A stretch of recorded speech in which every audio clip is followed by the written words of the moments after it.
Let's begin here. One person has been taken in for questioning in connection with the murder of 18 people at Ngobozana village in Lusikisiki. This was revealed by Police Minister Senzo I Mchunu and Commissioner General Fannie Masemola while addressing the media this afternoon. Mchunu and Masemola, together with their provincial counterparts, visited the families of the deceased and injured. They also visited the crime scene over the weekend. 18 people were gunned down in their sleep. We are now joined by SABC News reporter Lwandile Mbulali, who is joining us now. Lwandile, good afternoon to you. Understanding the fact that one person has been taken in for questioning, what else do we know? Well, greetings to you and greetings to the viewers watching at home. Yes, the Minister of Police, Mr. Senzo Mchunu, as well as the National Commission, as well as other top cops did visit Lusikisiki today, as well as provincial Premier Oscar Mabuyane and other officials from the government side of the Eastern Cape were here today to visit this area and also speak to the people of this area. And when they arrived in the morning, they did have a meeting with the family of the deceased, the immediate family of the deceased. As you might know, that the funeral arrangements are currently underway right now as we speak, but we don't know when the burial will take place. But we do know that the government is assisting, and of course police did meet with the family and speak to the family, but that was a closed session. And after that, they also spoke to some of the community members in Lusikisiki, as well as coming to the crime scene to speak to some of the people of Ngobozana who were waiting here for hours for the premier, for the police minister, as they wanted to see them. They wanted to speak to them about the issues of crime in this area. But to speak about the issue of crime in this area, I do have someone who knows this area very well, an activist in this community. Mhlekazi, we do know that crime in this area has been rife for some years, and you have done a number of activities to highlight the issues of gender-based violence and crime. Tell us about the work that you have done in the past related to fighting crime. Thank you, sir. We have been trying to conduct awareness campaigns to all the communities, especially in Ngobozana. We did have an awareness campaign at Ngobozana because Ngobozana has been declared one of the hotspot areas, in fact, number one hotspot area in terms of the gender-based violence and the other crimes that are related to gender-based violence, sir. When we spoke to some of the committee members here, they said something about gangsterism. Is it something that you see a lot here? Are there drugs? When you talk to community members, what have you heard?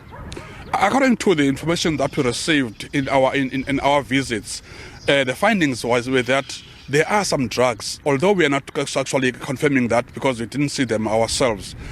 Actually, we did hear about that every time we visit these areas. For instance, this one at Ngobozana and other areas, and other areas, we've been told that there are drugs that are in circulation around those areas. But we cannot confirm because we didn't see them ourselves. In fact, we have been told at the time that some of the police have recovered some of the drugs when they were making some raids. Unfortunately, they didn't actually give us the details and show us the details as yet. But what they are complaining about is that not necessarily the gangsterism. What we observed is that there is a lot of people that are loitering, especially at night. Those people that are consuming liquor, they are the people are accused of actually causing some of the disturbances in our areas. Talking about people loitering, we heard about guns going off or shootings at night. Is it rife in this area? Is it the area of Lusikisiki or just the area of Ngobozana? As we visited in Ngobozana, it was last year with the Department of Justice, they told us that there is a random shooting in the area. It's not only in Ngobozana, but other areas as well that we visited. We have been told that there are people that are just randomly shooting. For instance, at Bugezo, we've been told about the same thing.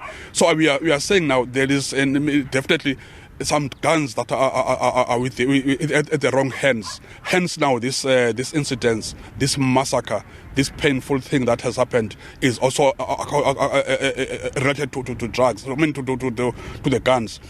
Actually, in Lusikisiki, we are always getting the people that have been shot. Some of them abandoned, and some of them shot at their homesteads and homes.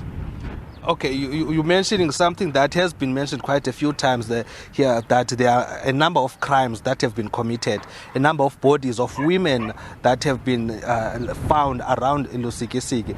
And those cases, some of the people are saying those cases, there were no arrests, and there are still no arrests. Do you maybe think that there will be a breakthrough in this case?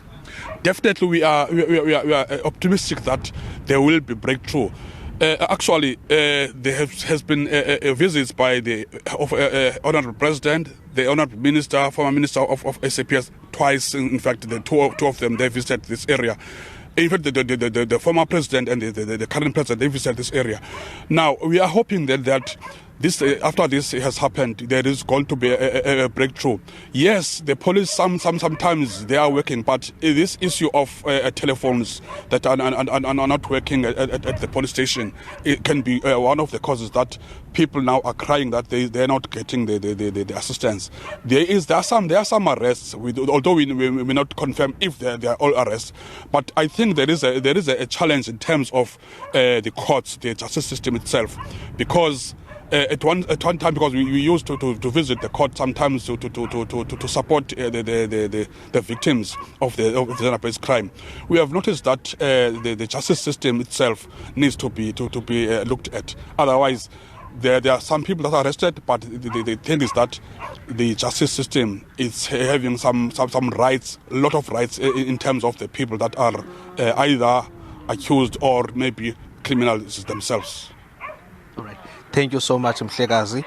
That is Mhlekazi talking to us about some of the issues that are facing people, not only in Ngobozana, but in Lusikisiki. We have been covering a number of cases where people have been murdered, some being accused of witchcraft, from Lusikisiki to Flagstaff, which is the same in Ngoza Hill, under Ngoza Hill municipality. But what we know is that in the majority of the cases were in remote rural areas, but this instance, it happened very close to the police station, which the Premier said it was very worrying that this kind of incident can happen less than maybe 6 kilometers from the police station. He was saying that was very worrying, but I'm sure that many people are hopeful that the breakthrough that has just happened, where a person has been taken in to be questioned, they are hopeful that maybe that will bring some answers to the incident that happened here on Saturday.